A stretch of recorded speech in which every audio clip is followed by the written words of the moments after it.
Hello, this is Notes from the Back Row, a podcast like no other. Different themes, rotating hosts, and so much more. So strap in for a veritable cinematic Coney Island of the mind.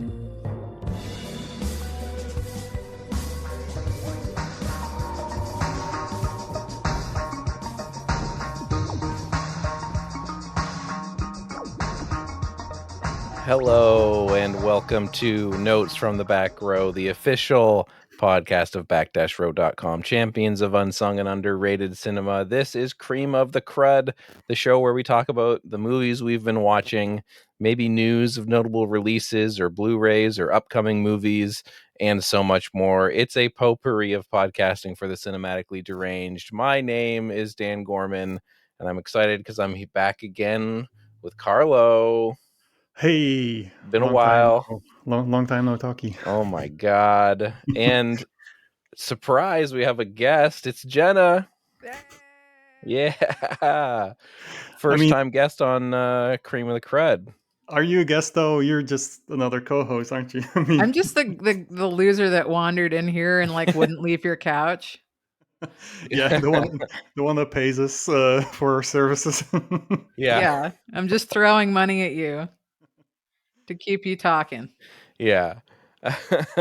Well, it's been I feel like half a year almost, or has it been much since we did one of these? Yeah, I think September, if I'm guessing, which is crazy.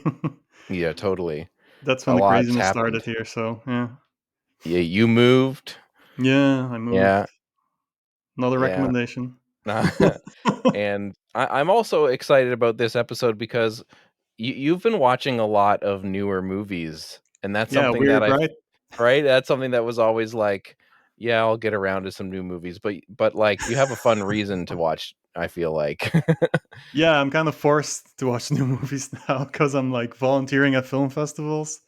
There's 2 film festivals here in Belgium that I'm volunteering at. Started in March. Well, one of them started in March of 2022, and the other one is more a recent thing.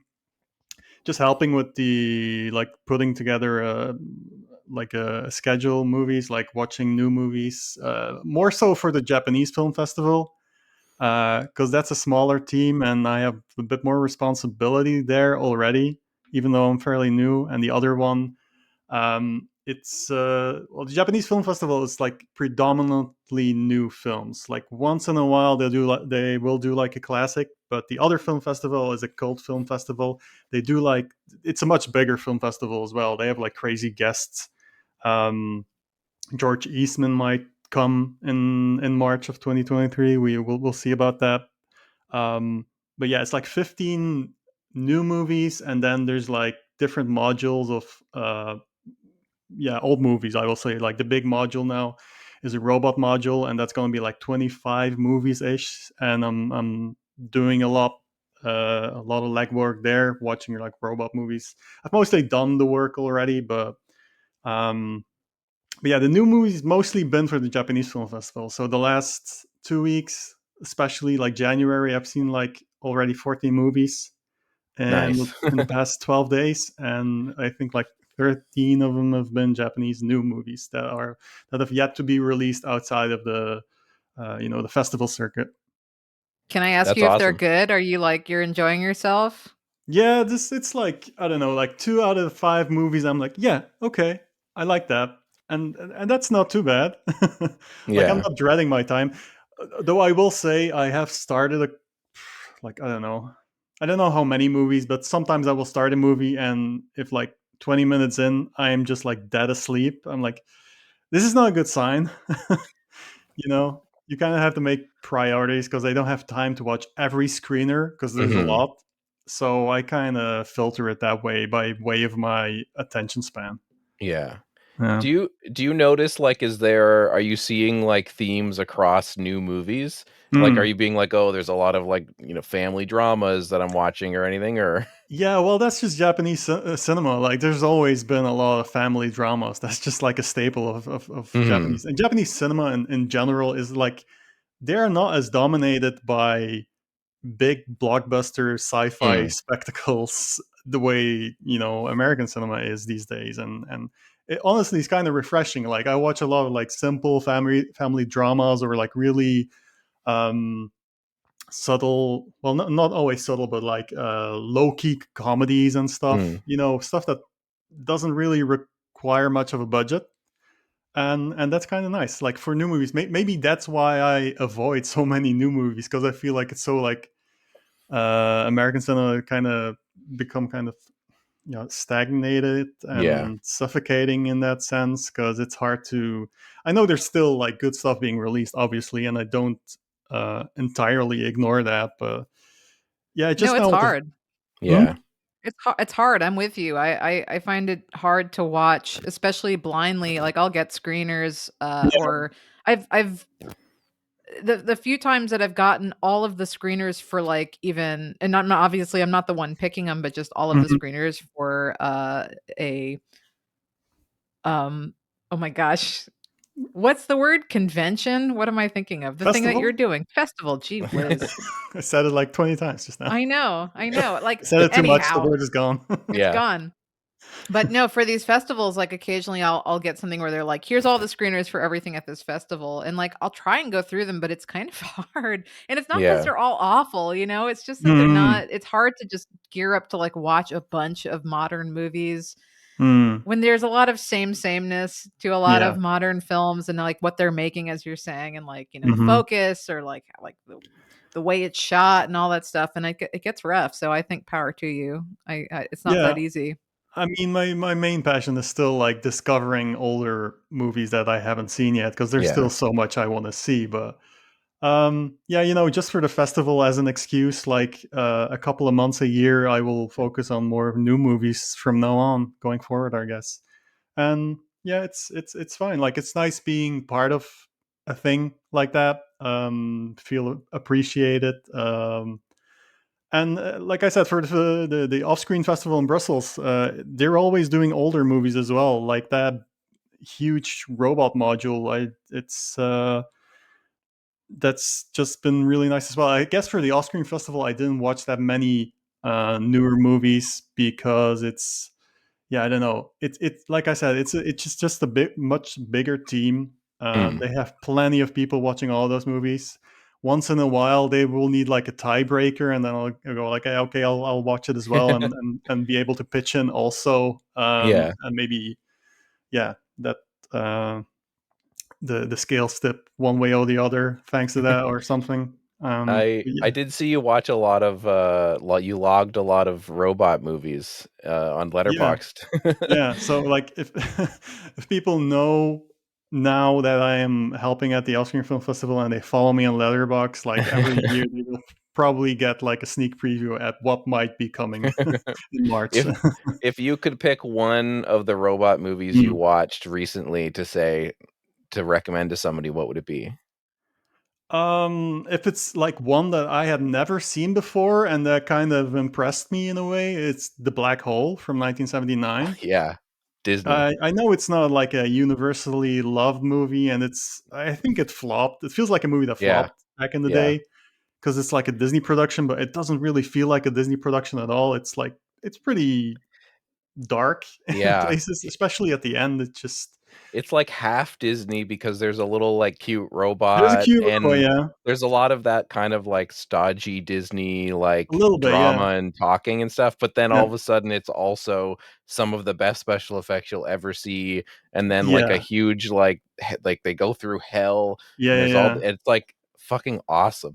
Yeah, the sets in particular really Yeah. impressed me in that movie. Like, watching that in like HD, I was kind of impressed by it, and kind of kicking myself for not watching it sooner. So that's definitely going to play on the festival. Other Nice. other people on the team liked it as well. I think, like the chairman of the festival, or whatever, the director, I guess, of the festival, it was like a big childhood movie for him, and he sold it as like, this movie really traumatized me as a child, Yeah. so I would like you guys to see it as well, and see if it holds up, and if it's like a candidate for the festival. And then yeah, me and another person who helped with the festival, we both really liked it, so Yeah. that's in. It would be cool to do like a weekend film festival of dark Disney movies. Like Watcher in the Yeah. Woods. I Hell think one yeah. of the Witch Mountain movies has some fucked up shit in it. Yeah. I think like those are the same director. Like one of the Witch Mountain movies and the one you just mentioned, Watcher in the Woods. Isn't that Yeah, both like the same director? I believe I think I've seen so. Watcher in the Woods, but not the other one. Yeah. That was Yeah. a fun, weird period for them. Yeah. For Yeah. sure. So usually we would jump into like, let's talk about screenings we've done or Blu-ray announcements, but we're gonna pop in a different cassette today. Ooh. And we're going to talk about, on the topic of new movies, Evil Dead Rise was announced. And in the wake of the announcement in the Back Row Discord, some Evil Dead discussions popped off. I decided to go and rewatch the Evil Dead remake for the first time since it came out in theaters. And then, Jenna, you also went and did that. I was inspired by you, Dad. I learned it from you. Yeah. And then we were all kind of just talking about like, what does an Evil Dead sequel or new film in that franchise look like today, and do we need it or do we want it, and all these things. So I thought let's dive into it.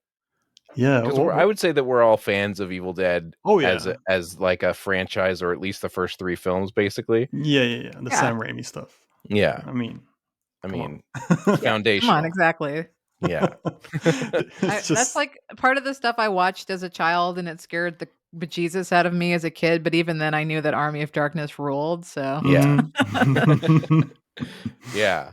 And so when that remake came out, I remember liking it, not loving it, but sort of being like, I enjoyed that, and kind of found myself in like defender mode because everyone else I knew was just like, fuck remakes or whatever.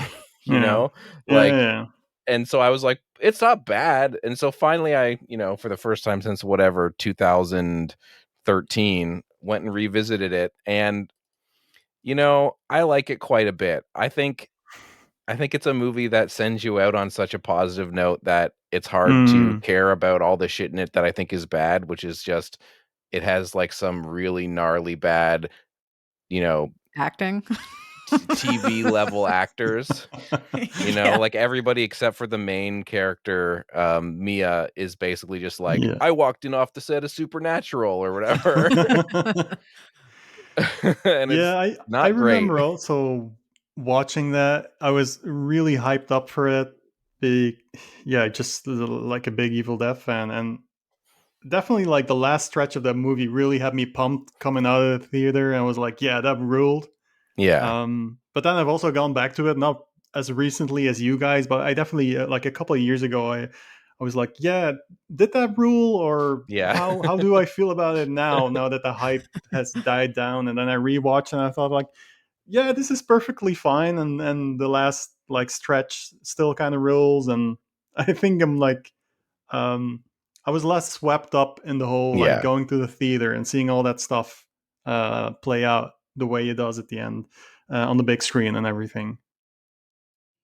I was impressed with how this remake kind of, I thought, really captured the spirit of the original film as far as what the movie was trying to do, which I don't think is what anyone else would call the spirit of the original film. I know, but I like agree the with you. plot, but like it is like, the one of the things that I find so amazing about the original The Evil Dead movie is that it really is this film about just how just like horrifying it is to have to kill your loved ones, and dealing with the fact, and it's like sad. I mean, it's a sad film. Like what Bruce Campbell, what Ash goes through in that first movie is really like, he has to kill his sister. He has to kill his girlfriend / fiance. I mean, like there's all this stuff, and he doesn't want to do any of it. Even when he's being like blasted with blood and guts, it's like he's always like really afraid of doing it. He doesn't want to do it.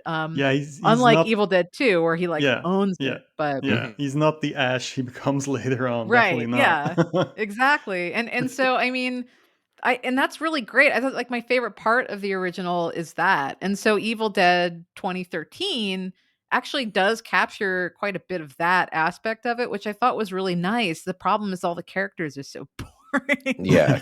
Oh my But God. I mean, I even think the drug addiction angle was kind of interesting because it was a way better justification for why anybody would stay there for more than Yeah, like Mm, 5 seconds. mm, Like they were trying totally. to, but even with that, they're trying to logically solve something that is inherently illogical. So like, why Yeah. bother? yeah, Like but when you think about it, like the characters in the original The Evil Dead, are they much better? Like they're no, just I mean very that's the one thing. dimensional. Just Yeah. That's what I Yeah. was thinking of too. Is like even in Bruce Campbell itself, admittedly, in his own autobiography and in multiple interviews, he's like, I didn't know what the hell I was doing. I Yeah. wasn't a good actor then. yeah. Yeah. I mean, I would say he was better than he has something, whether Yeah. or not Well, he's yeah, doing it to his that's why he's best. Bruce But Campbell, and that's why he right, has the like the cult status that he has because he's Bruce Campbell. There's something there, like even in the first Evil Dead movie, there are glimpses of it, but then the Mhm. second one just totally. is like, man, what Yeah. happened? You really came into yourself, into I your think own. the 2013 Evil Dead, that being the worst part, one of the worst parts of it is almost just like all that stuff is bad because 2013, it was made at a time when like that was the like acceptable baseline for your like not the was how big budget was this? So was it like I know it was like a big mainstream Hollywood horror movie, but I feel Mm, like you know, none of the people in this movie were like huge stars at the time.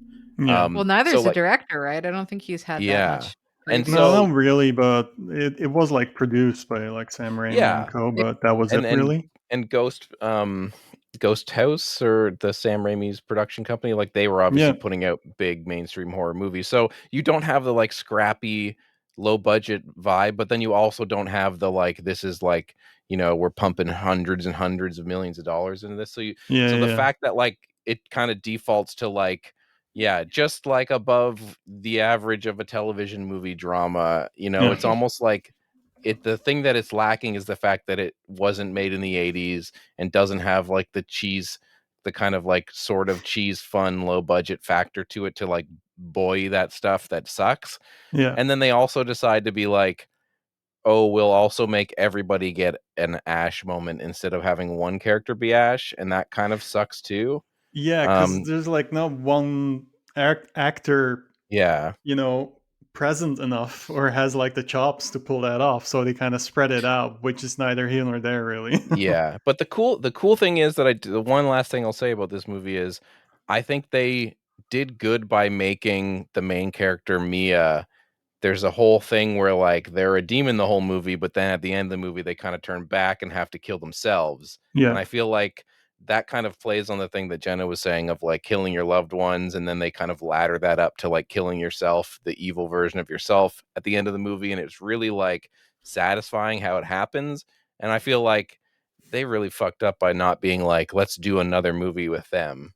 Like, Hmm. where's Yeah. Mia? I Where think it maybe it just wasn't enough of a hit. Like I'm looking at the budget. It was like just now because you were talking about the budget. It was like 17 million, which is yeah. not a small amount for a horror movie. That like No, it's from like right in 20. that like mid budget, right? So it's like of course Yeah. it feels like a episode of Supernatural. Like Yeah, but it did gross 97 million worldwide, which yeah. sounds okay. I mean, enough Yeah. for a sequel, but yeah, Justice for Mia. I mean, that end of the movie is so kick ass. I feel like they could have done maybe she's in the new one. something. Yeah. Do we Well, know? so I'm curious. I don't think she is, but what would you guys want out of a franchise like Evil Dead Rise? The trailer, Mm. I like some of the imagery, like that Hmm. creepy dead lady's face through a keyhole or whatever through the door is like in itself enough to get me intrigued to watch it. Yeah. The plot doesn't. I mean, it's like two sisters and their children in a summer home, and I'm sure they stumble upon the Necronomicon, but I don't know. Like, what do you guys want from a I franchise of Evil Dead? Like, Mm. I'm sort of really stumped about what I would want to see, It's and I it's guess honestly, in a way, I would have more fun if they leaned more into that world of the dead. Like, I think I would want to Mm. see where these deadites are coming from. You know what I mean? Like, where Yeah. they talk about that. Like, this book came from somewhere, and even in an Army of Darkness, they allude to this other universe, Yeah. and like we never Mm. see it. I think that's what I would kind of want. I would want like Dante's Inferno, but with Evil Dead. Yeah, I think for me it's kind of simple. I just need two things. There needs to be like a central performance that is like really charismatic, that draws me to the movie, and also the tone needs to be like almost tipping over into Yeah. comedy. Yeah. Those are like two essential Evil Dead things, and if they're kind of missing, it just, yeah, it might be a fine horror movie, but it won't ever really feel like Evil Dead Yeah. for me. I have a feeling this movie is going to be more along the lines of the remake in the sense that it's not going to be comedic, but No, it's going to be so violent and gross and crazy yeah, that it will it looks snap that into way. that Yeah. Right. in moments. But I mean, I think that I read that the movie takes place in like an apartment building, and they find it in like Mm, the basement yeah, of in the the basement. apartment Yeah, building. yeah. And so, to me, I think my expectations are so low. I'm just kind of like, if it's a horror movie and it's entertaining and like, yeah, like there's some comedy to the gore, and as long as it's not garbage, I don't really care that it Yeah. says Evil Dead on the tin. You know, No, like that's I true. you know what I mean? Like I'm yeah. I'd love to be surprised, but if it ends up just being like a watchable movie, I'll be, yeah, okay, Yeah. that's fine, and I'll move on. No Right. Mhm. harm done, you know. Yeah. Yeah, you can't compare it to the originals, or else it No, just no, no. I would have given the remake such a low score. But Yeah. as it is, it was fine. I thought it was totally fine and Yeah, watchable and exactly. As it is, it's enjoyable, fine so Yeah. for sure. and I'm gonna totally see this one in theaters now, because I also feel like going to the theater is like it's like voting now. It's too You important gotta to do not it. do. Yeah, yeah. Yeah, I haven't Uh been in ages. Jesus. I know, and all these theaters are closing, even in New York, where it's the theater culture is going pretty strong. Like, a handful Mm, of these multiplexes have closed in the wake of 2020, yeah. and I just don't want them all to close. Yeah, I don't think much is closed over here, but then again, there isn't a whole lot really. But even in Brussels and other like bigger cities where there's more of a theater scene in general, like movie fans, and Ghent also, I haven't really heard of much like closures in the wake of 2020. So that's good. I think everybody in Canada should stop going to the big multiplex Hmm. chain Cineplex, because they suck so much. Their experience is garbage, and they are like bullying the smaller theaters out of being able to show like second run movies. And it's Yep. like, so Jesus. like it's like if the theater that's like within a certain radius wants to show the movies that have been out a certain length, they'll say like, Yeah, no, not until we're done screening it. And so I just think everyone in Canada should go to all the small places, only they go can see do reps, that. and yeah, They can Yeah, it's they really do can fucked. that. They can totally get away screw with that shit. people. It's so Jesus. fucked. Yeah. That's the Um, problem. That's like the other big issue besides rent. yeah. But the rep cinemas here have been doing a lot of like super good stuff, so like absolutely go see cool shit. Yeah. Nice. Speaking of theaters, Jenna, did you want to talk about anything in 2023 that's going to be coming out? You said maybe there were some most anticipated movies. I scrolled through a couple lists. Well, it's funny because I recently on the Criterion collection, like, quoted me for something I had tweeted. I saw Scorsese talking with Joanna Hogg in New York and Metrograph and at a screening of Eternal Daughter. And he off the cuff made this remark about, we're going to release Killers of the Flower Moon in a couple months, like I promised. And everyone clapped. So I tweeted about it because I know everyone's desperate for any scrap of information. But then it's got picked up by all these like Twitter aggregate, like, things that were like, film Yeah. critic Scorsese, says this to Jenna Ipcar. I was like, yeah, yeah, he said it to me Yeah. specifically. But Nice. so then it got picked up even by Criterion, and they published also film critic Jenna Ipcar. So I am Criterion official now. But Nice. it was a whole article. There was like the Criterion newsletter on the most anticipated films of 2023. And it just got me thinking, because there was a bunch of good ones that they had listed, including, Killers of the Flower Moon, which I'm definitely excited to see. And Wes Anderson's space movie is going to come out this Yeah. year, which I'm excited about. What about you guys? I mean, I want to know what Barbie is like, because Yeah, I'm curious as well. I Yeah. really like the Greta Gerwig and Noah Baumbach, like everything they've done so far. I've enjoyed basically all of them. So I'm kind of like, I want to see what that's going to be. That's one of the more interesting things when I get like, okay, they're making a new Mission Impossible. It's Christopher Lots of McQuarrie sequels. again. Like that's going to be, I'm sure that'll be great. I might rent it or something. Whatever. I'll see it eventually. You Uh, know, Evil Dead Rise, obviously I'm going to sure. watch, Yeah. but like, I don't know. People got really excited about that Cocaine Bear movie.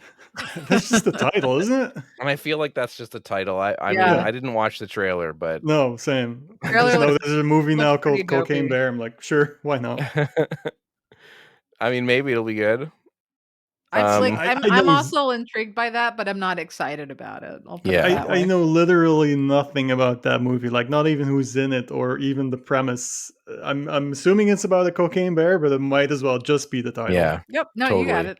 Okay, yeah, sure. Based Yeah. on a true story. It's like some really dopey, like, one-off Wait, are you news for real? Is article it? from the 80s. Yeah, it is. It was like some guy was trying to smuggle coke over, and the plane And you crashed, put and it in a bear?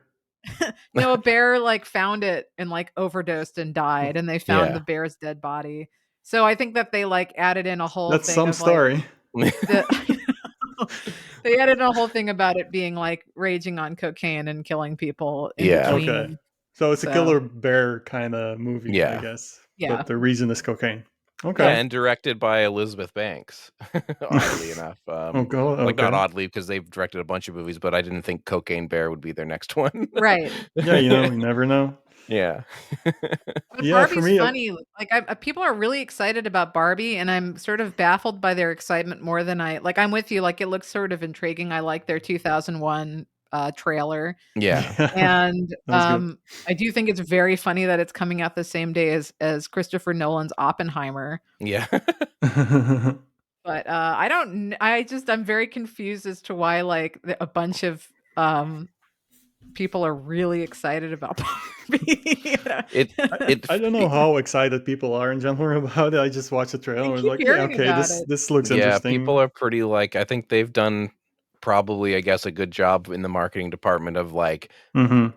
some photos got out, of Gosling and Yeah, them yeah, on the yeah. I Right, beach, remember. right. and Yeah. then the trailer, and now people are pretty like, I mean, for me, I'm most interested in like, what are they going to get away with? Like, are they going to be Yeah. able to take something that's such a like, you know, cornerstone of like consumerism and like, Mm-hmm. like Have a message. toxic, like, I don't know, like what Barbie stood for so long, and Yeah, are like they gonna, the Simpsons episode about Malibu yeah, Stacy. It's gonna be like that. are It's, they gonna get away with some kind of like satire or twist on like, you know, I I don't know. wonder. Yeah, I Or wonder. is it Or just gonna be like a celebration? I don't know. It's meant yeah. to be some sort of satire, because I think that the plot is that Barbie is like breaking free from Barbie world and goes into the real world. But to me, Okay. that's kind of a bummer, because if they had just Hmm. set the whole thing in Barbie Dreamland, like, I would have been Mhm. way happier. Like, I always hate when they have Go these into the movies real that world. have,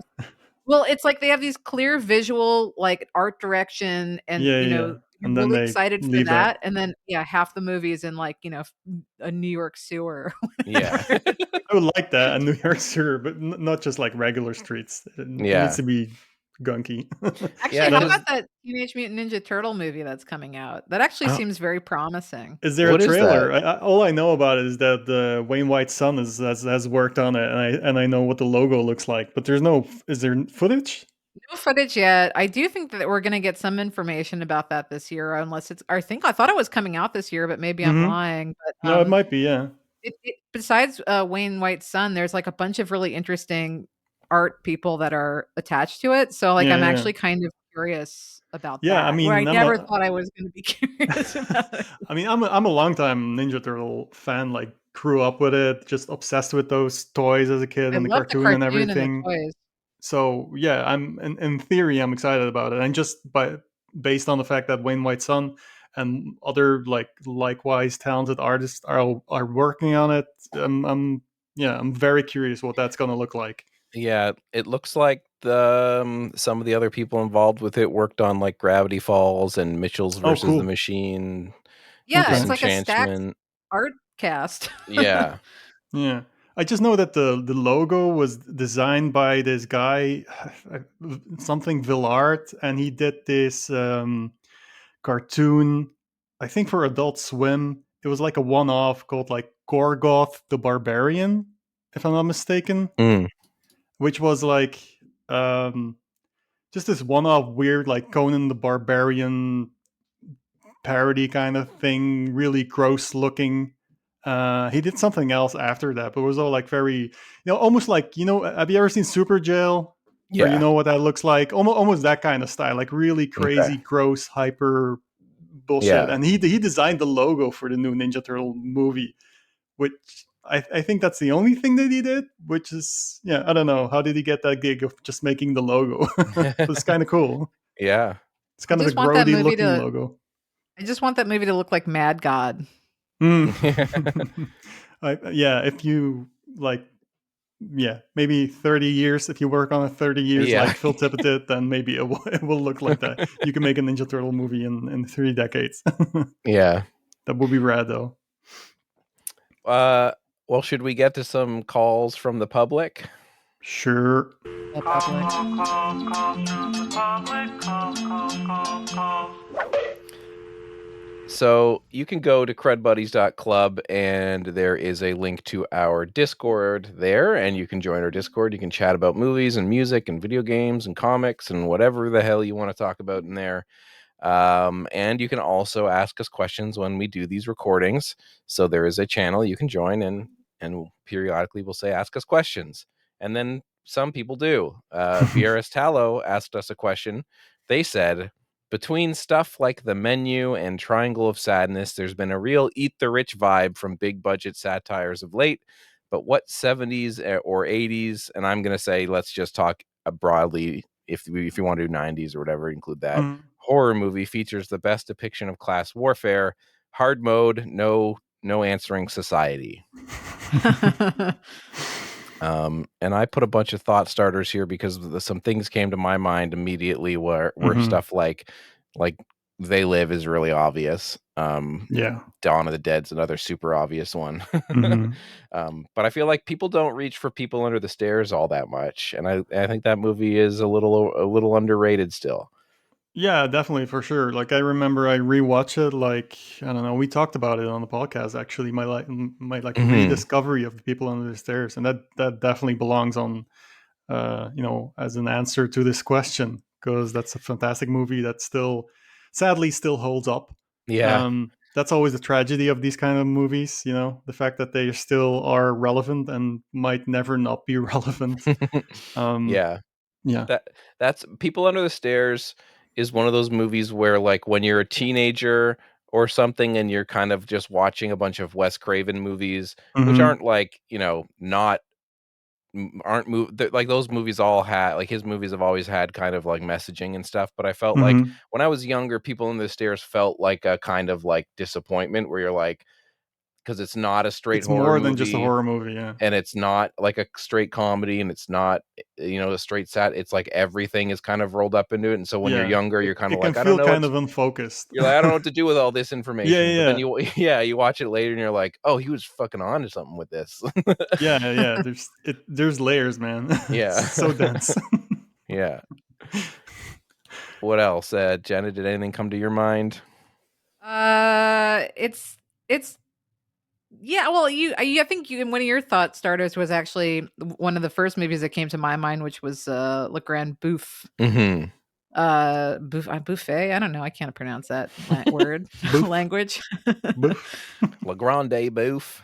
Yeah, that's how I say it. Down But in the that I south. mean, that's like such a good. I mean, I guess like part of my thing is that like I try my and we don't have to really get into this, and I didn't see The Menu to be fair, but like I Let's get thought into Triangle it. of Triangle of Sadness, like, it thinks it's doing that, but it isn't. And then you watch some movie like Le Grand Bouffe and you're like, yeah, this is a real satire on showing these people as despicable. Whereas I feel like something like Triangle of Sadness was just too kind in a lot of ways. Like they make people Yeah. like vomit and piss on each other and all that. Yeah, whatever. Yeah. But and it gets like it's an uncomfortable movie. But at Mm-hmm. the end of the day, like, and this was kind of my issue with Parasite, was that at the end of the day, the rich people are like shitty, but they're not that bad. Like, they're just kind of like crummy people. Like they're just people you wouldn't want to be friends with, Mm-hmm. and they're selfish, but like they're also sort of fine. And I feel like if you're gonna do a satire like this and you're gonna go all in, like do like Gorilla Grand Proof, Yeah. have like four guys like gorging themselves to death, literally in like a really disgusting, nasty way that makes you almost like hate the actors. Yeah. Yeah, but then Parasite never would have won an Oscar. Right. You know, That's the problem. what are you Yeah. going for? You know. I totally understand what you mean though, because I did watch The Menu recently, and that shit is some weak fucking satire. Like it was fine, it was entertaining. I didn't hate watching it. I thought it was totally fine, some good performances, but it really really made me think like if you're not gonna make a like real like fucking point about that stuff, then like hmm what are you even doing like approaching the topic? Right. Like That's because how in I in feel. in the menu it's like these people are all rich and shitty, but they're rich and shitty in ways like you're saying. It's like one of them is like a pretentious food reviewer who like she seems kind of annoying, and then one of them is like John Leguizamo, and he was a very famous actor who like started to be in really shitty movies, and the villain of the movie saw him in a movie that sucked, and he was upset about it. And it's like, you are in a bad movie, and it's kind of like, I want, like, you're right, and and you're like, I want you to fucking, if it's going to be a satirical movie, there needs to be some like bite, there needs to be some edge, there needs to be some shit that like really cuts to the bone. Or there needs to be somebody at bare minimum who's actually worked like a blue collar job or like hmm retail who understands, because like, if you've only ever been a creative, and I feel like this is another issue overall, is that like because everyone's so busy working all these jobs just to stay afloat, like there was an article about this recently about how people pretty much can't enter the arts in any sort of meaningful way unless you're rich to begin with, because it's just so hard to Yeah. break through and stuff. And we're seeing that, I think, in the art that's being produced. Like it's missing something that we were hmm actually getting a lot more of in the 70s and the 80s and even the 90s, that and it sucks because I like all that stuff. But I mean, my Yeah. other option, I'm trying to think of other eat the rich movies. There's a lot of good ones. There's one that comes to Maybe. mind for me, but it's not a horror movie. I think of like Blue Collar, Paul Schrader's Oh Blue yeah. Collar. That's like a very Fucking A. angry movie, you know. So good. But that's not a horror movie, so that's Yeah, not but it's answering the amazing. question. But it's such a good movie about that, about like the unfairness and unions and class struggles. Yeah. Totally. Um I was gonna say like maybe Investigation of a Citizen Above Suspicion in a way, even though it's kind of a different. It's more about cops. I want to see that. Oh, it's so good, and it's not really. I mean, it's sort of, it's basically a horror movie. And there's a murder in it. It's a horror movie, but it's more just horrifying because it's about like what the system lets people at the top get away with, and hmm just Mm, how everything is so rigged, and pretty much everything by Elio Petri, who's the director, because he was a staunch communist and an Italian communist of the 60s and 70s, and you're like, hell yeah, this guy knows what he's talking about. yeah. And so, yeah, everything that he's done, I think, always has that kind of a slant to it, even if the Mhm. movie isn't explicitly political. But yeah, I mean, these are all I like. Those are your. It is the 70s and 80s that kind of do it best, unless hmm or Yeah. and older. The It's 70s in specific is like just a very like angry yeah. generation of movies. Yeah, If you're it's if my you're kind looking of I for guys. that, I will yeah, say it's good stuff.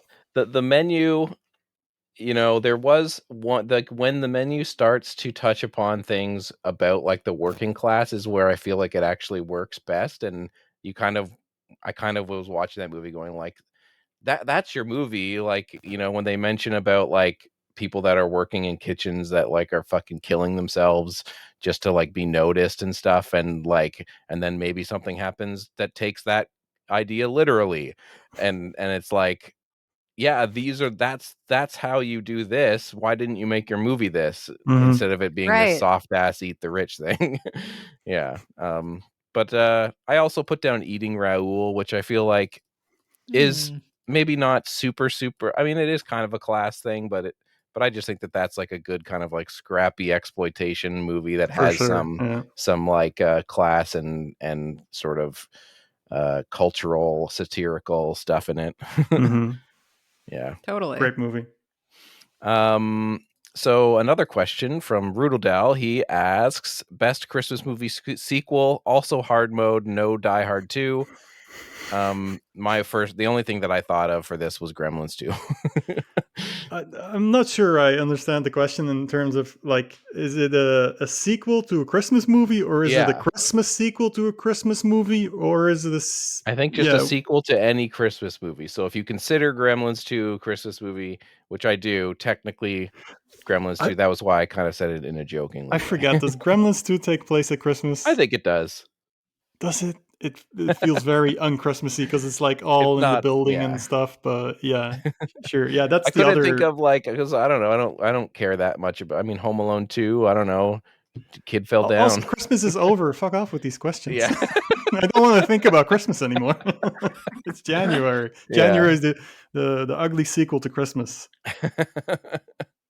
We What can was go that straight. one Christmas movie that it's like the kid's brother goes on a rampage in the sequel? It Silent was Night, Oh, some Deadly Silent Night. Night, Deadly Night. Yeah. yeah. Yeah, yeah. Well, Silent Night, Deadly there's Night That's a 4. Let's sequel. go.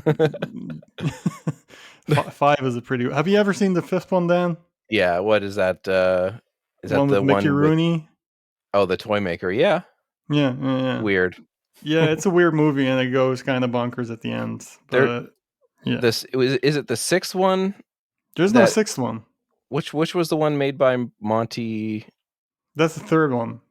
Monty Hellman. Okay. Yeah, yeah, yeah. Yeah. Also a weird one. I feel like all of like that is just a weird ass horror franchise. Silent Night, Deadly Night. Isn't Just that's crazy that even happened though? So like, mm-hmm. director that made Two Lane Blacktop, like Yeah, The yeah, I was gonna Shooting, say. yeah. Iguana, Cockfighter, and then is like, you know what? Silent Night, Deadly Night 3, baby. And it's one of the like the ones that actually takes place in the timeline Yeah. where the first one starts. It's like 1, 2, 3, 4 is unrelated, 5 is unrelated. Yeah. That makes it almost weirder for It Monty is. Hellman to be in there in that mix. But I feel like he just took over for someone. Maybe. I'm pretty sure there's like a story there why Monty Hellman was even there. Yeah. Look it up. uh You third Google it. yeah. Yeah. Third question, oh boy asks, it looks like Avatar 2 is the water avatar. Everyone in it had to learn to hold their breath real good so they could swim around in motion capture suits and get replaced with computers later. What gimmick do you want to see in an Avatar sequel that James Cameron can torture his cast members into becoming masters of? I don't know, make like everyone walk on their hands. Make them Yeah. learn that shit and then replace it with computers.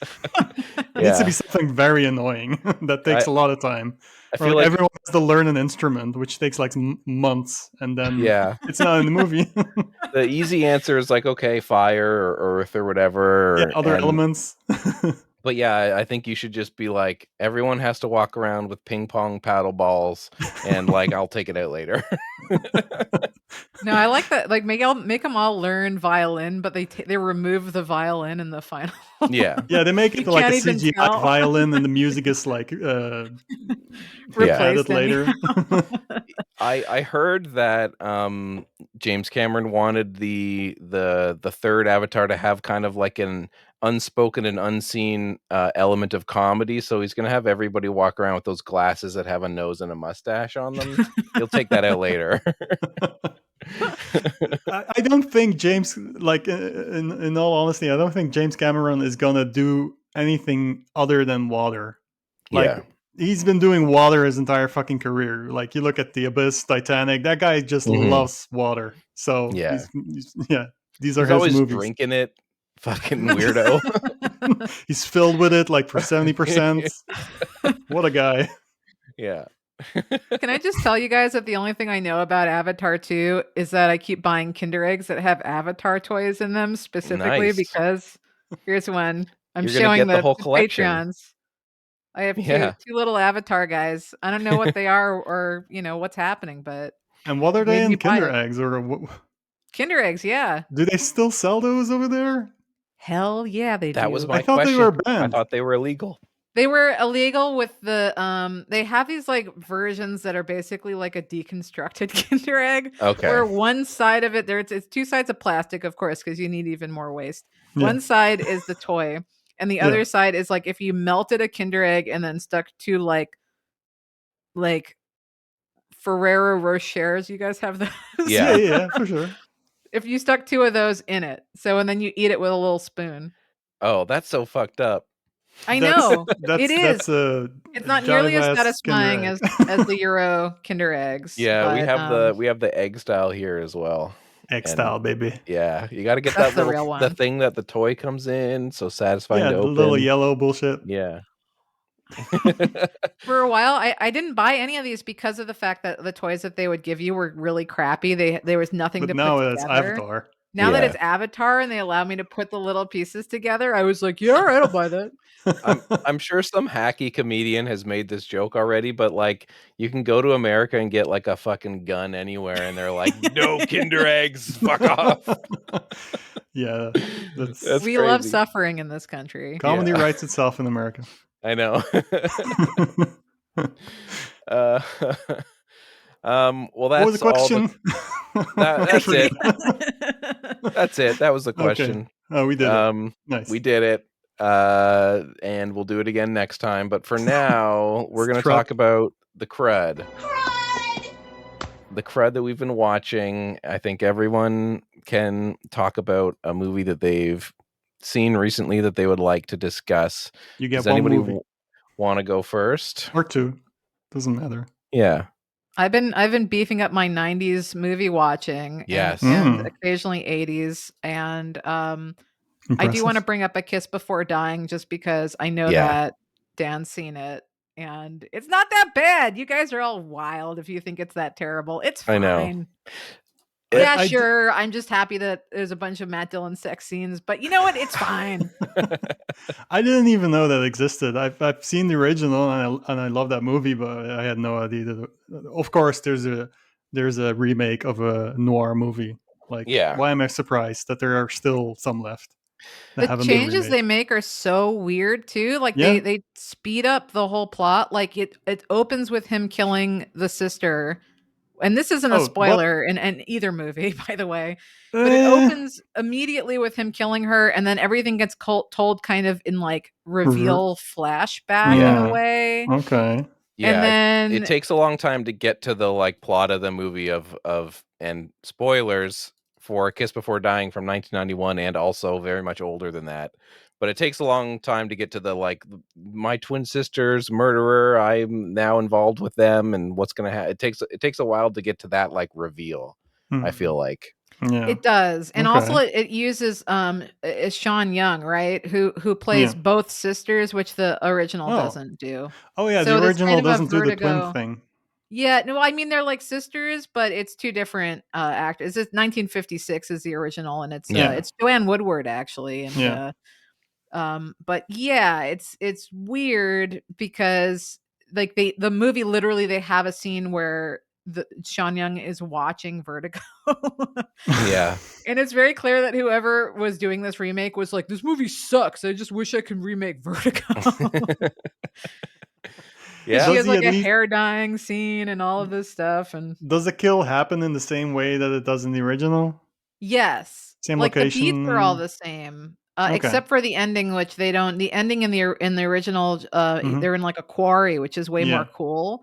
Yeah, and this one is just like, they're in the apartment, and then finally she's like, "Oh no, they're in a house, but it's fine." Isn't something about a train and stuff or something? Oh my god, nothing about a train in the comes through the house. That stuff is ridiculous and very funny. I mean, like Yeah. he, it's like basically, actually, maybe this is a kill the rich, eat the rich movie because it's like, this young kid who's trying to get ahead in life, and the only way he can really see forward is to marry off this rich sister, and Yeah, yeah, yeah. the reason why he kills her to begin with is because she thinks she's going to get disowned by her super rich father, and so blah blah blah. But I don't know. I thought it was totally fine. It was Yeah. dopey and This is one of those movies where, like, at some point, everyone decided that this movie sucks because Sean Young is the worst actress ever or something.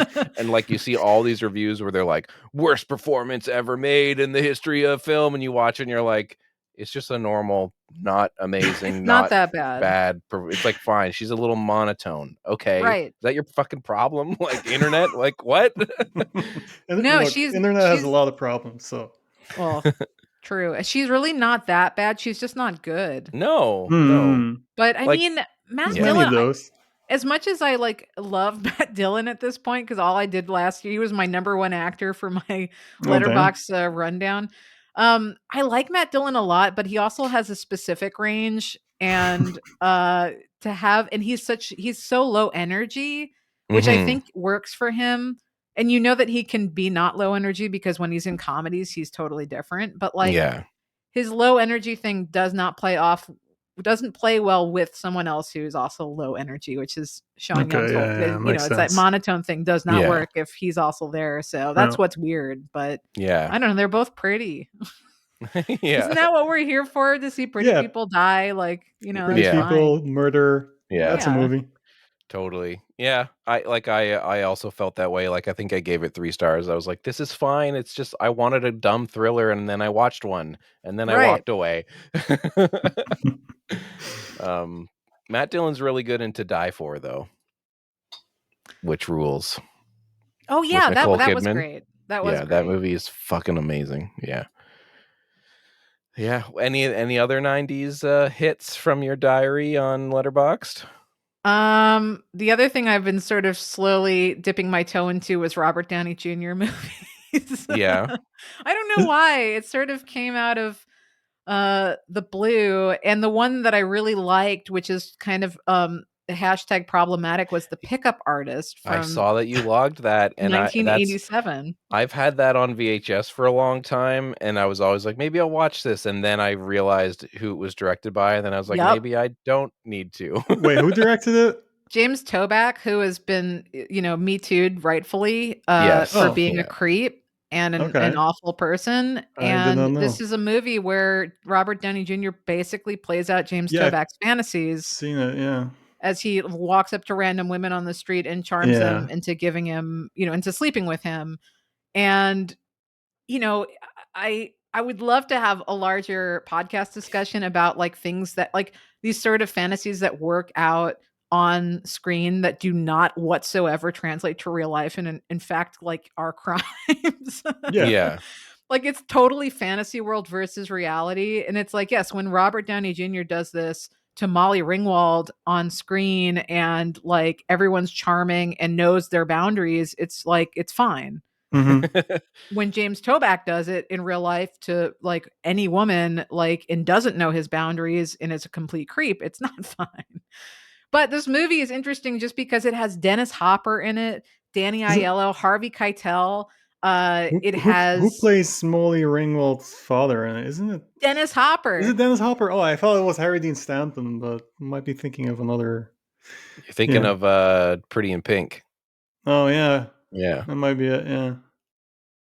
Everyone's in this movie, and Tony Everyone. Sirico, Lorraine Bracco's in it. Like Oh damn. it's wild, and so it was kind of really, and also it does this thing, and this is my problem is that like it's very nostalgic New York for me. It like Yeah, yeah, yeah. is exactly the New York I grew up with. So there is like it's just charming because it goes, and then it goes to Atlantic City, which is also just Yeah. has is completely unchanged even since the 80s still. So so I don't know. It was crud. It was crappy. Like I can't like sit there and say it was such a great movie and it's totally messed up. And I'm not going to sit here and praise James Toback, Yeah. Mhm. but I There watched it. there was a 90s romantic comedy called Mystery Date with Ethan Hawke, and it like opened with Ethan Hawke, who is obsessed with his neighbor or something. So he like starts going over and like stealing her garbage, and and I was like, "That's As you what are do. you? That's a crime. What the fuck are you doing, dude?" Like you are now a stalker. So romantic. I know. Oh, that's so fucked. Yeah. What How about about you you, guys? Carlo? Yeah, the thing with like watching these new movies, I don't come across a lot of crud. Like I'm still watching like my Hmm. tokusatsu shows, but that's not movies. But in terms of movies I watched, like the one that impressed me the most is like the kind of movie I rarely watch. It's like a very serious uh drama from Japan. It, it played in. I went to the Nippon Connection Festival in Frankfurt last year, and it played there, but we weren't able to see it. Um, and I don't think I'm not sure if it's been like released outside of the festival circuit, even though it's a 2021 movie. It's this drama called Intolerance, Kuhaku in Japanese. Um, it seems pretty under the radar still. Like if I check Letterboxd, like 500 people have seen it, so it's probably not really, um, yeah, I don't know, being seen by a lot of people. Um, so yeah, I don't know if this is gonna end up being a candidate for the Japanese festival that I work for in March because it's a bit older. Like it's a 2021 movie, but and it's like now 2023. But yeah, that movie really impressed me. Like I say, I don't watch a lot of like new serious dramas. This is basically about um, a girl, like a young teenager, who gets into a car accident after like she's basically caught stealing. And then the manager like calls her in, like takes her into the office, but then she runs, and the manager goes after her because he's been dealing with a lot of like um, pickpockets in the store and everything, and just people stealing stuff. Um, but stuff happens, and she gets run over, and she dies.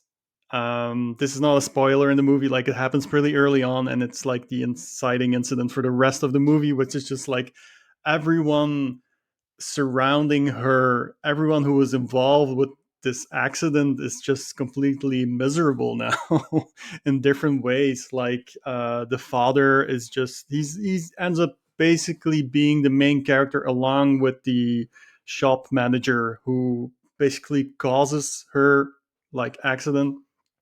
And the father is basically just the entire movie finding he needs to find someone to blame. Like he's just like aggressively trying to find, like he goes to the school where Mm. she went to, ask like talking to the teachers and the principal and asking like, was she being bullied? Let me talk to the children, I want to know what was going on. But she was kind of like a recluse. So and also that's like an invasion of privacy. Like the teachers and the principal are like, no, we can't allow that kind of thing.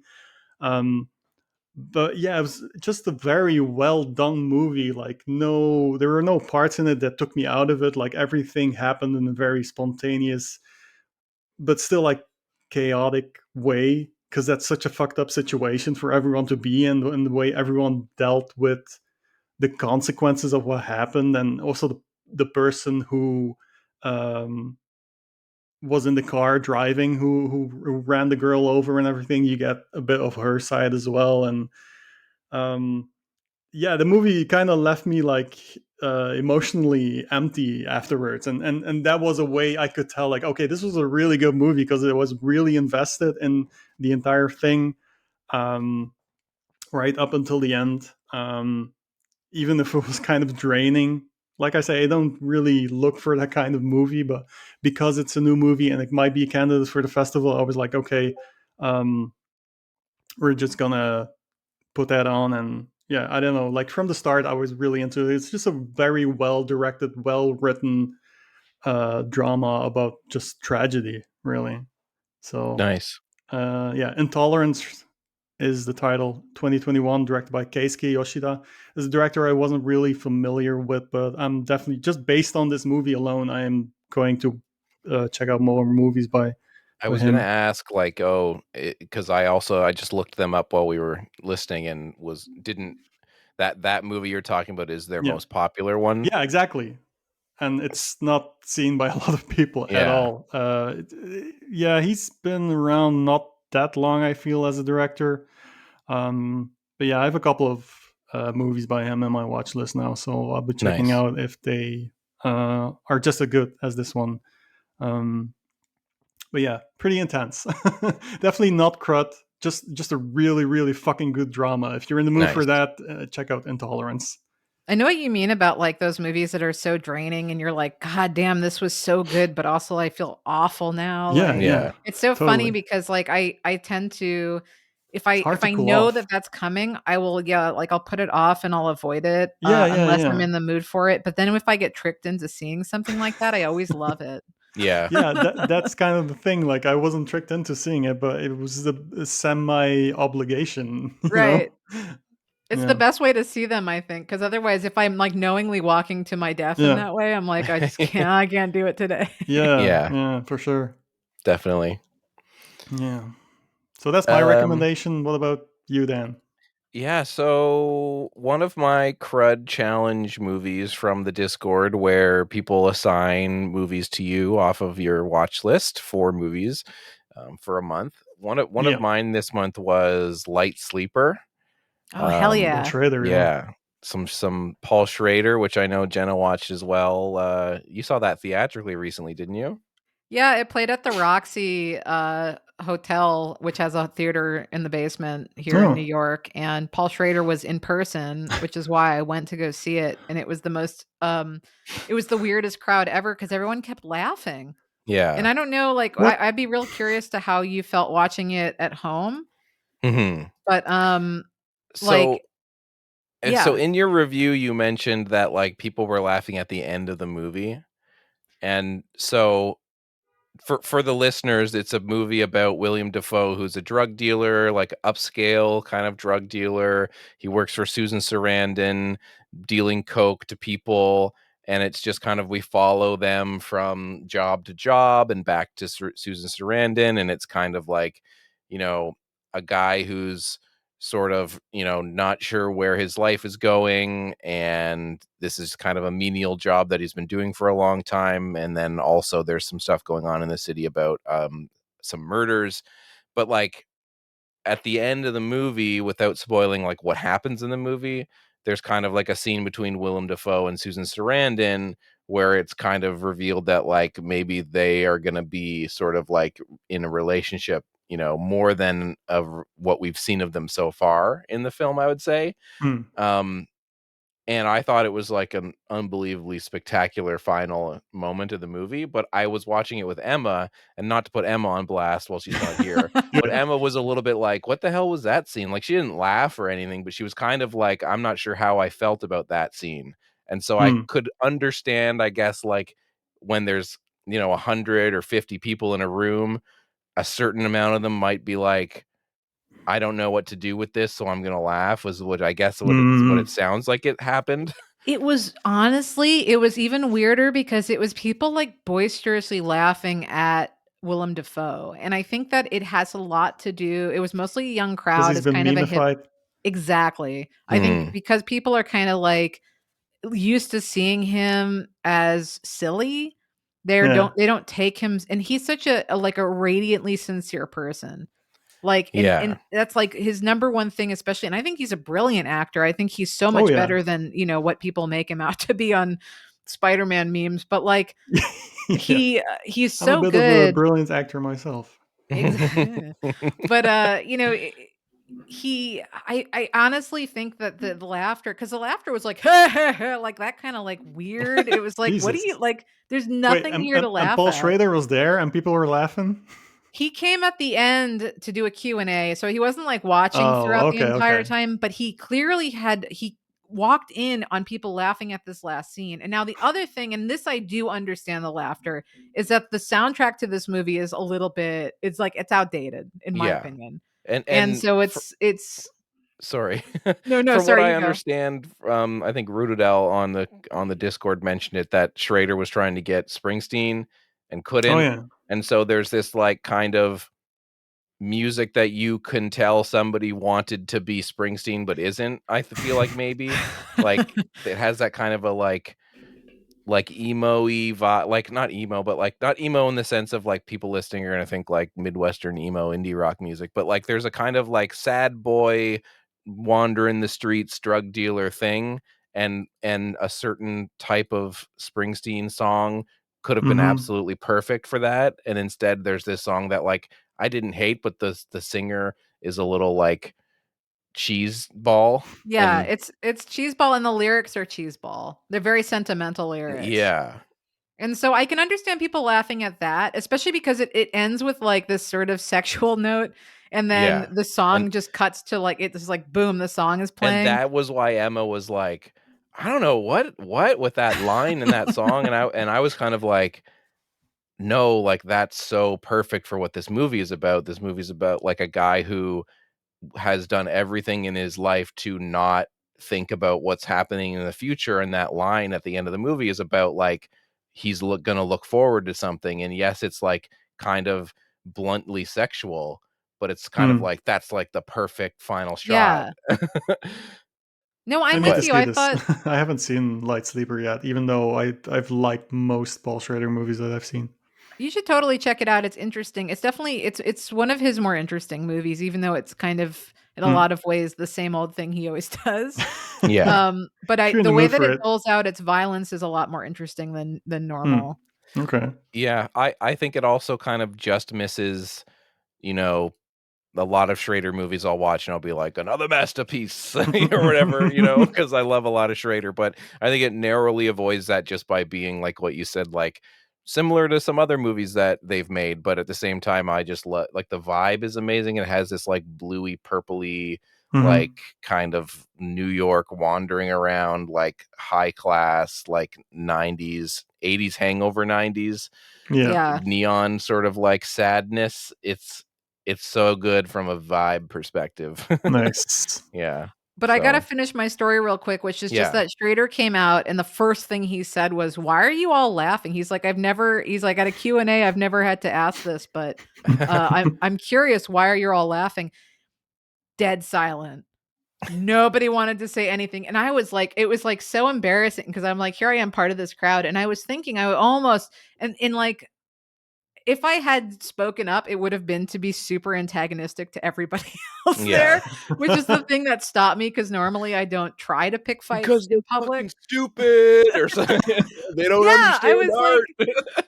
I really wanted to be like, because they're fucking insecure. Like these are a bunch of insecure losers. One guy eventually yelled out, "Because it's funny," and it was like, oh my god, like get me out of here. But You know what? otherwise, Good he for did that guy. a fine Q&A. Yeah. They He do knew sell who he alcohol was. at this theater, so who Yeah. knows. Speaking his truth. No, Funny's funny. yeah, that happens so much with rep cinemas sometimes. And I always both didn't understand and did understand when people would be like at like B movie screenings, they'd be like, don't fucking like MST3K this shit, like we're here to Right. watch a movie, and a part of me is like, well, sometimes the fun of like quietly turning to your friend who you're there with and whispering something that's like a joke about what's going on can be like some of the funniest, hardest times I've ever laughed in my Oh life. yeah, big But Yeah. time. also people don't know how not to be an asshole, so I understand it. Yeah. But I Right. also just feel like I've definitely been at movie screenings where people are like, and you're like, it's a movie, man. It's like a dramatic scene. What are you doing? Dude, the first time I saw Possession in theaters, everyone was laughing their asses off, Oh my and I had god. already watched that, and, like, the way that I watched it by myself was in, like, total I was, like, totally mesmerized by that movie Yeah. and was a bit horrified by it, and I was so excited, I brought a friend, I was like, "This movie's amazing, you gotta see this," and the theater was laughing their asses every single That's so line was like a wild. comedy, and I was like, "I never even thought about laughing at this Yeah. movie." Like, yeah, sure. I mean, again, like if you're going to laugh at it, there's plenty of things that are funny about it. And I think that's part of the brilliance of that movie. Like it's Mm. funny, but it's not like ha ha funny. Yeah. It's not, yeah, it's not MST3K like Like Yeah, yeah, yeah. this movie sucks, but Yeah. now it's better because we're talking over it. It's Like it's Yeah. it's like they're just waiting maybe for stuff to riff on, and they're just in anticipation. They're like getting giggly, but then there's nothing to riff on, so it just stays at the giggle. Yeah. I don't know. I have a friend that went and saw a rep screening of The Beyond, the Fulci film Yeah, recently, and they said that there were some people there for that were kind of like finding I think people look for stuff, you know? Like yeah, yeah, he yeah. was saying like, I gotta be "Oh, there." comedian. Yeah, like he was saying, "Oh, there's a shot in the movie where there's like a sign with some really bad like translated English on it," and people were like, "Bah!" That's hilarious. Their first language isn't English. Yeah, That's so it's just like, hilarious. "What?" Like, I don't okay. I don't know, man, like, just watch the movie. Yeah, it's a good movie. Watch it. Yeah, it's people are weird. really afraid of enjoying stuff sometimes, and like Yeah, Just unless they deem insecurities. it, important yeah, I I kind of get it though. Like I used to be more that way as well. Like I don't know, more than a decade ago when we would do like these B movie marathons. It was definitely the kind of thing where, okay, we're getting together with friends, and usually what we yeah, do is we shoot the shit and we make each other laugh. And now we're watching just a bunch of like shitty karate movies, horror movies, whatever, and mhm, you don't really have that, I don't know, like capability yet to just enjoy them as they yeah, are yeah, presented, and you're just finding ways to get over the awkwardness or just be comfortable with yourself. Like yeah, you're like, yeah, what are you gonna do? Sit there in silence with like five guys watching a shoddily made B movie? So but then when I started watching those movies by myself for myself, like my view on that totally changed. Like, okay, you can, like you said, Dan, you can crack a joke to a friend, but don't constantly be looking for flubs or yeah, stupid shit happening in movies just to riff on it, because it's still, I don't know, it might just be a good enjoyable movie without that shit. yeah, and I used to make the argument that, like, both can exist, but I Yeah, feel like at a certain point, there was, like, some kind of a scale of, like, people suck and they're assholes and they can't accept that a thing can be fun, and it, like, just yeah, went snap to that other side. it's funny, yeah. like when I started really getting into movies in like a hardcore way, Hmm. in like logging them and stuff, a lot of that came with this sort of realization that the stuff that really upset me was actually some of the best stuff that I had watched. Hmm. And so I think that this is kind of the other side of that. It's like the stuff that's sitting there making you laugh is actually like you have to get to that point where you're like, oh, Yeah, it's on purpose. Like I yeah, hated this movie and because I hated this character, and that's Hmm. what the movie wanted me to do. Yeah. yeah, Like I'm laughing at Tricked this, you. or like I'm impressed with how shitty this effect is, and yet like it's still totally worked, and like Hmm. brought something to the movie, is like yeah, the same kind of like a light bulb has to come on at a certain point. totally. Yeah, or Yep. like, "Oh, the reason why this movie is amazing is because I'm, like, witnessing the passion that these people put into this, Mm. like, low Yeah, budget yeah. Yeah. movie," and yes, there's other things that aren't the, like, traditional, like, lighting and acting and or whatever that, like, you can look at and be like, "Oh, there's, like, a beaming, light of, like, something beautiful in here, and I just had to look for it," you know? Yeah, or you're just like seeing stuff you've never seen before because people are weird and they make weird and interesting Yeah, decisions, and that in itself is just a joy that that's been captured on exactly. film and you can experience it. Yeah. Alright, well, that's our episode. Enough Thanks yapping. for hanging. Thank Oh, where you. can where can everybody find all of us? Let's go to Jenna first. That's right, because I'm at letterbox slash my exact name, which is Jenna Ipcar. But really, you can find me at back-road.com. What a Mm, great website. it's the best. Let's hear it. We're going to have our top 10s of 2022 up this month, which might be old and new, or all new, or all old. So check that out. I'm Yeah. putting all you guys on the spot I'm to gonna get do that it. I done. started collecting it, so Perfect. yeah. I can probably do a top 10 if yeah, I haven't seen that many movies last year, but now I'm watching more movies that came out last year that are like candidates for festivals and stuff, and there might be something in there that I can actually be Yeah, do a like, little okay, mix. Do a here's top like eight three. eight movies old movies that I've never seen before, but also here's 2 new ones actually that are really good and have yet to come out. Maybe. Nice. And then last but not least, Cinema 60, cinema60.com. We are on hiatus currently, so you have a whole last year's season to listen to and catch up on if you don't listen. It's great. Why not? Yeah, Carlo. definitely. I love 60 Cinema, so letterbox.com/psychopike. I have like a link tree URL in my profile, and everything else is just there. That's the easiest way to find all my shit. Don't go to Twitter. Twitter is a hellscape. Just go to my Letterboxd, Psychopike. And you can find me. I'm on Letterboxd, YCKMD_, or just type in Dan Gorman. I'm also on Twitter, the hellscape, as YCKMD_, or just go to back-row.com.